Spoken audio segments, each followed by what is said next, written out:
Halo teman-teman, kembali lagi di JTK ID bersama saya Angga Wiguna Saputra dan selamat datang untuk kalian yang baru bergabung di channel JTK ID.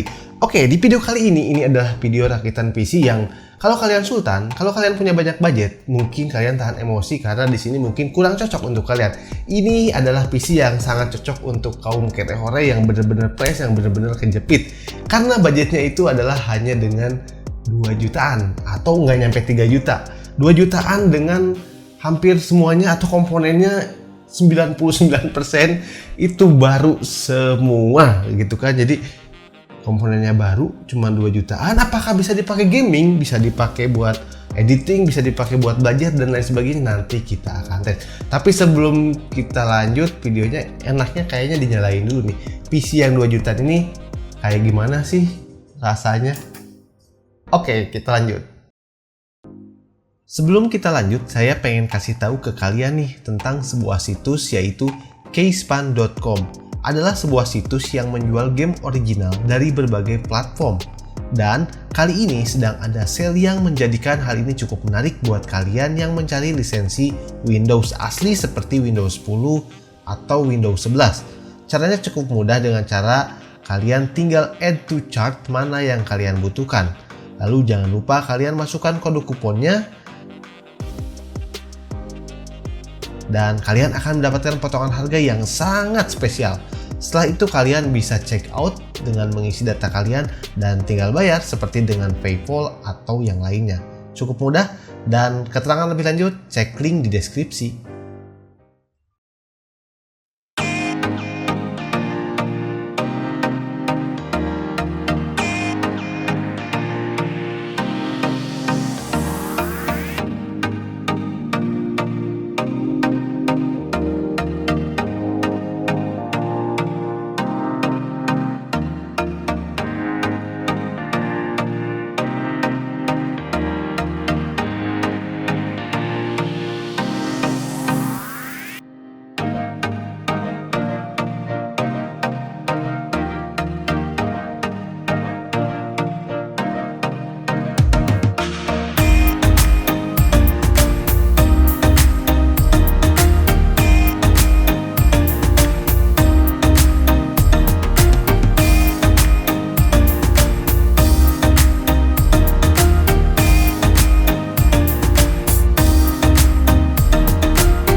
Beberapa waktu sebetulnya saya pernah bikin postingan di YouTube juga ya. Saya pernah bikin satu postingan voting kira-kira enaknya bahas apa nih gitu. Dan hampir sebagian besar pengen atau memilih rakit PC yang bener-bener kelehore, katanya yang kejepit gitu. Nah, ya di sini kebetulan memang ada budgetnya yang kere-hore kejepit, jadi langsung aja saya rakit PC kere-hore yang kejepit ini nih. Dan apakah nanti bisa digunakan juga untuk kebutuhan kita sehari-hari? Ini kita akan menjadikan contoh dan juga wawasan buat kalian. Kira-kira kalian yang punya budget di bawah 3 juta atau 2 jutaan masih bisa nggak sih rakit PC buat kebutuhannya masing-masing? Nanti langsung aja kita jelaskan untuk komponennya. Nah, untuk komponen yang pertama di sini pastinya kita menggunakan prosesor yang jagoan nih, prosesor andalan dari Intel generasi ketiga. Oke, prosesor Intel generasi ketiga ini memang bukan yang baru, makanya tadi saya di awal bilang hampir semuanya baru atau 99%. Sebetulnya nggak sampai 90% ya, karena ada satu komponen yang bekas.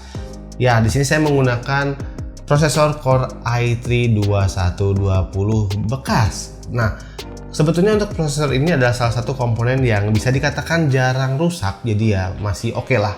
Masih oke untuk prosesor ini kita gunakan. Dan prosesor ini memiliki 2 core dan juga 4 thread, jadi seolah-olah 4 core yang memiliki base clocknya di 3,3 GHz. Cukup oke ya untuk kita gunakan, nanti kita akan lihat performanya. Nah, lalu di sini juga kita gunakan motherboard. Nah, motherboard di sini kita gunakan motherboard dari Phenom RX H61. Jadi buat kalian nih yang galau nih karena mau rakit juga pakai generasi ketiga tapi pengen yang baru, karena yang bekas takut rusak lah, dipakai seminggu lah, sebulan lah rusak gitu kan. Saya sih pernah beberapa pengalaman menggunakan H61 yang bekas itu, ada yang bisa bertahun-tahun, ada yang pernah 1 bulanan juga, bahkan ada yang 1 minggu atau di bawah 1 minggu udah rusak. Ya memang itu resiko membeli komponen yang bekas. Dan di sini kalian kalau nggak mau trauma seperti yang saya pernah rasakan, mungkin kalian bisa ambil Phenom RX H61 ini dengan kondisi baru dan tentunya terjamin garansi resmi. Jadi ya nggak ada worries lagi lah untuk motherboardnya rusak baru seminggu gitu, bisa kita klaim. Kurang lebih kayak gitu sih. Ya itu kelebihan kita membeli komponen yang baru. Terlebih Phenom RX ini saya rasa juga udah cukup lama juga ya. Beberapa kali dia membuat motherboard dan saya juga udah pakai di beberapa konten saya juga. Sampai saat ini semuanya masih oke dan nggak ada masalah. Jadi Phenom RX H61 cukup recommended lah buat kalian pilih. Nah, di sini kita menggunakan RAM juga nih biar Phenom RX lagi. Kita pakai juga dari merek Phenom RX karena ternyata Phenom RX juga masih mengeluarkan yang DDR3-nya ya. Kalau dulu juga mungkin teman-teman udah ada yang pakai Phenom RX DDR3, DDR4 ya. Memang Phenom RX juga dari dulu udah mengeluarkan RAM-nya, dan kita menggunakan RAM DDR3 dari Phenom RX dengan kapasitas 8 GB ya, cukup lah buat kebutuhan kita ini ya nanti ya. Lalu untuk komponen yang lain di sini kita gunakan casing. Nah, casing ini kita gunakan dari Phenom RX. Jadi kelihatannya kayaknya ini Phenom RX semua nih, Phenom RX mania. Jadi kalau kalian yang Phenom RX mania pengen build pakai Phenom RX semua ya, ada beberapa pilihan casingnya ya. Banyak sekali casing Phenom RX yang ganteng, yang cakep ya, harganya juga cakep. Nah, karena ini kelasnya kere-hore gitu kan, jadi saya menggunakan atau memilih casing dari Phenom RX Kingpin ini, karena dari Kingpin ini sudah ada power supply-nya juga dengan kapasitas 300 watt. Ya buat kere-hore lah ya. Tapi kalau kalian ada budget lebih, kalian bisa mengambil power supply yang lain. Tapi karena ini sudah include dan karena memang untuk spek kita juga nanti yang kita akan gunakan PGA-nya nggak terlalu tinggi-tinggi banget, jadi ya kita akan lihat lah. Nah, untuk si Phenom RX Kingpin ini sebetulnya saya sangat suka dari buritan atau desain depannya ini nih, ada perpotongan garisnya ini. Sebetulnya sangat manis gitu sebetulnya ya. Kecil, manis ya, simple, dan mengusung seperti casing jadul gitu ya. Dalamnya ini masih power supply-nya masih posisi di atas gitu. Dan masih di sini ada penutup covernya belum akrilik atau belum tempered glass. Sayang sekali ini, padahal kalau misalkan ini pakai tempered glass atau ya minimal akrilik gitu, transparan, ini akan sangat cakep. Nah, tapi di sini untungnya ada satu buah lubang yang mana bisa bukan lubang, kisi-kisi ya, yang bisa dipasangkan satu fan di sini, satu fan. Ya udah saya pasangin satu fan RGB ya biar enak juga kelihatannya. Jadi ada warnanya lah, walau ini bukan transparan tapi jadi manis lah.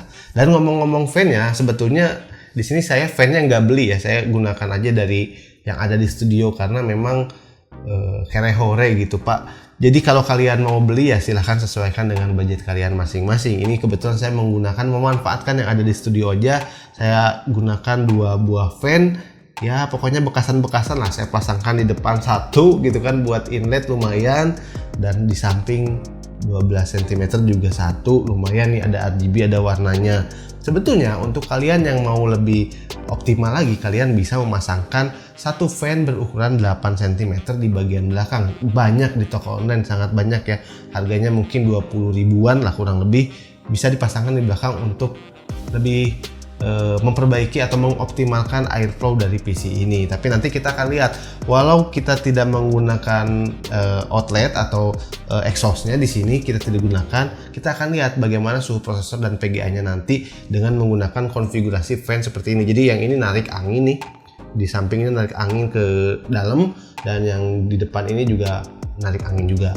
Dan untuk VGA card-nya di sini kita gunakan VGA card yang saya punya juga yang ada di studio ya. Ini saya gunakan dari Furrion R7240. Furrion R7240 ini ya udah bisa lah, udah cukup lah untuk prosesor ini, karena memang kita ngejar budget yang nggak terlalu mahal juga ya. Nggak mungkin juga kan dipasangin RTX ya, power supply bawaan casing kan. Ini tanpa pin power, jadi kita masih bisa lah menggunakan power supply bawaan casing. Di sini powernya tidak pakai pin PCIe, jadi langsung ke motherboard powernya. Jadi masih bisa untuk digunakan lah power supply ini. Sebetulnya saya pengen pakai dari PNOMRX juga ya, PGA card-nya ada tuh kalau nggak salah. Berapa ya? GT730 apa GT740 saya lupa. Tapi karena memang low budget gitu kan, kalau beli lagi kan ya duit lagi. Jadi kalau buat kalian yang PNOMRX mania ya bisa tuh pakai PGA PNOMRX. Tapi kalau saya di sini menggunakan yang ada di studio ya, dari Furrion. Dan Furrion juga bukan brand yang abal-abal. Sekarang Furrion untuk produk-produk PGA-nya sangat luar biasa banyak ya, sampai seri RTX 3080 pun ada ya, 1660 Super ada kalau nggak salah, RX 580 juga ada. Udah mantep, udah banyak banget lah Furrion variannya. Udah sekarang kayaknya bisa dibilang brand Indonesia yang terus berkembang ya. Kita dukung lah, semua produk Indonesia kita dukung. Dan satu lagi nih untuk penyimpanan. Untuk penyimpanan kita gunakan dari PNY dengan SSD berkapasitas 120 GB. Bang, kok rakitan kerehore pakai SSD ya? Ya karena walau ini kerehore, tapi kalian juga tetap pengen performance booting sistem Windows yang cepet atau untuk yang lain yang cepet, jadi ya kita gunakan 120 GB. Kalau kalian nggak butuh itu, ya kalian bisa pakai hard disk 500 GB ya, harganya kurang lebih mirip-mirip.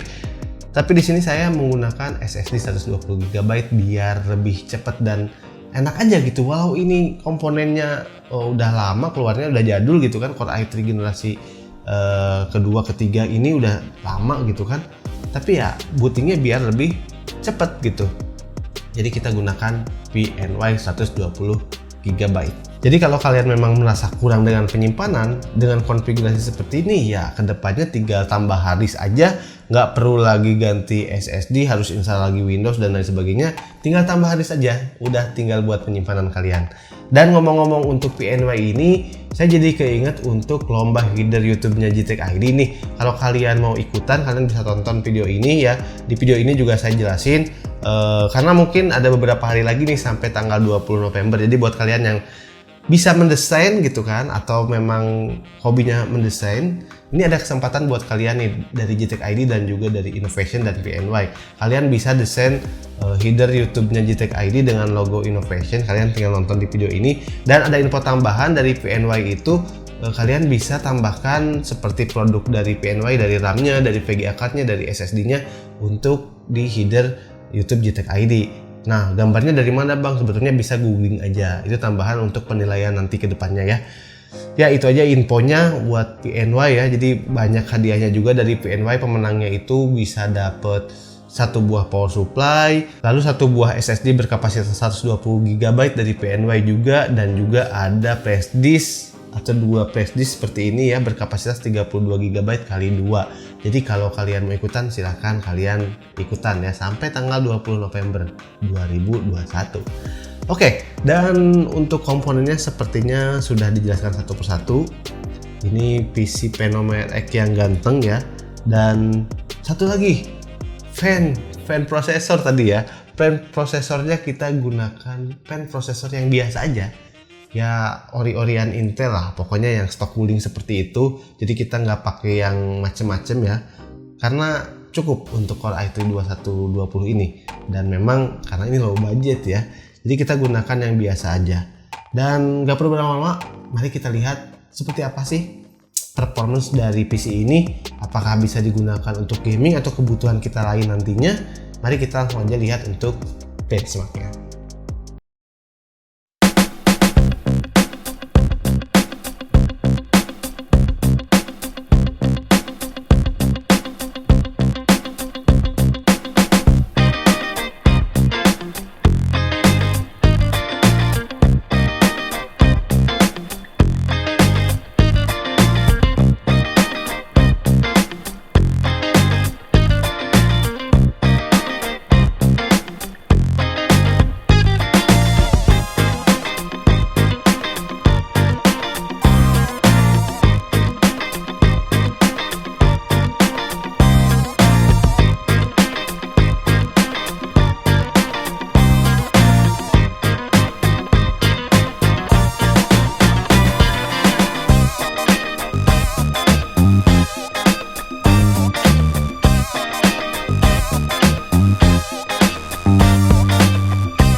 selain untuk gaming, kira-kira untuk editing bisa nggak ya? Sebetulnya untuk editing juga ini PC udah cukup lancar. Misalkan untuk kalian content creator untuk YouTube, misalkan menggunakan resolusi 1080p untuk editing sebetulnya masih bisa.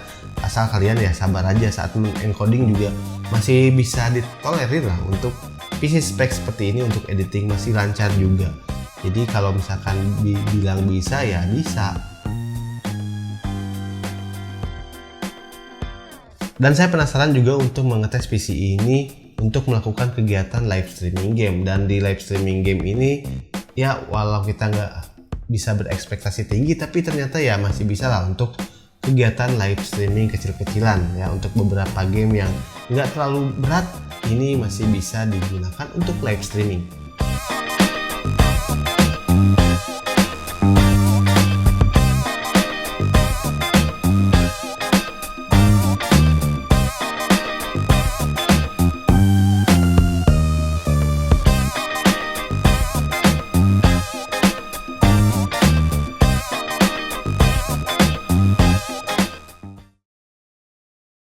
Oke, dari beberapa hasil tes tadi, kira-kira menurut kalian bagaimana PC ini? Apakah mencukupi untuk kebutuhan kalian, untuk gaming kalian? Apakah masih bisa gitu kan? Kalau nggak bisa ya nggak usah rakit PC 2 jutaan. Bang, rakit aja PC generasi ke-12 kan sekarang Gen 12 udah keluar. Ya silahkan kalau punya budget. Nggak semuanya punya budget di atas 10 juta misalkan gitu kan.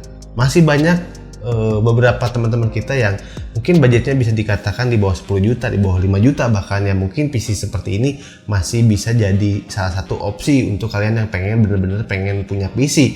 Dan tentunya untuk kalian juga yang pengen build PC seperti ini, kira-kira bisa di-upgrade gak sih bang? Ini upgradable gak sih bang? Nah sebetulnya kan ini generasinya bisa di-upgrade sampai generasi ketiga ya, Ivy Bridge. Misalkan ke Core i5 generasi ketiga, Core i7 itu masih bisa. Tapi kalau kalian mau upgrade ke generasi 12 ya tentunya tidak bisa. Ini biasanya memang ciri khas Intel itu satu motherboard itu bisa 2 generasi biasanya. Seperti H61 ini chipset H61 dia generasi kedua dan generasi ketiga. Itu biasanya seperti itu. Seperti yang paling terakhir generasi 10 dan generasi 11. Kurang lebih kayak gitu sih untuk Intel. Mungkin nanti generasi 12 dan generasi 13 dan generasi 14-nya ada lagi, ganti lagi soket motherboardnya. Kita juga nggak tahu ya. Tapi biasanya itulah yang dilakukan oleh Intel. Dan ngomong-ngomong untuk listriknya nih, konsumsi listriknya bang, kira-kira ini boros nggak sih? Nah untuk konsumsi listriknya ini sebetulnya masih dibilang cukup irit lah ya untuk kalian gunakan ya, menyesuaikan lah dengan spek PC seperti ini ya, nggak boros-boros banget. Ini nggak akan bikin jebol untuk rumah kalian, atau untuk kalian yang misalkan masih ngekos, masih ngontrak, atau masih di listriknya 450 watt ya, ini masih bisa, nggak makan listrik yang terlalu besar-besar banget lah. Dan terakhir untuk budgetnya, berapa sih bang budget, rincian budgetnya atau total budgetnya? Ya ini adalah rincian budgetnya.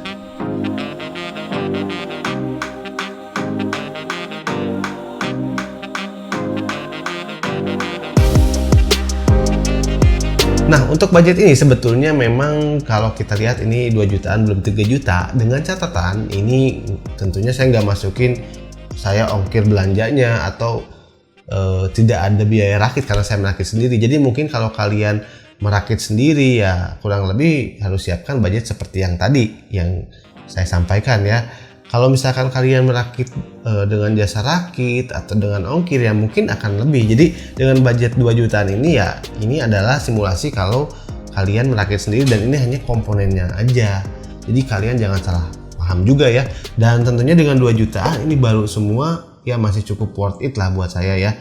Buat kita rakit juga masih cukup worth it. Apalagi sekarang memang harga-harga belum pada turun, terutama PGA makin pusing, PGA ya nggak turun-turun. Ya mau gimana lagi, harus kita terima kenyataan seperti ini. Jadi kalau kalian mau rakit PC pengen spek yang agak lumayan ya, kalian juga harus menyiapkan budget yang lumayan. Kalau kalian cuma punya budget di bawah 5 juta, 2 jutaan seperti ini ya, kurang lebih ini spek yang bisa kalian mungkin tiru. Ya, kalau kalian punya spek lebih baik ya silahkan gitu kan.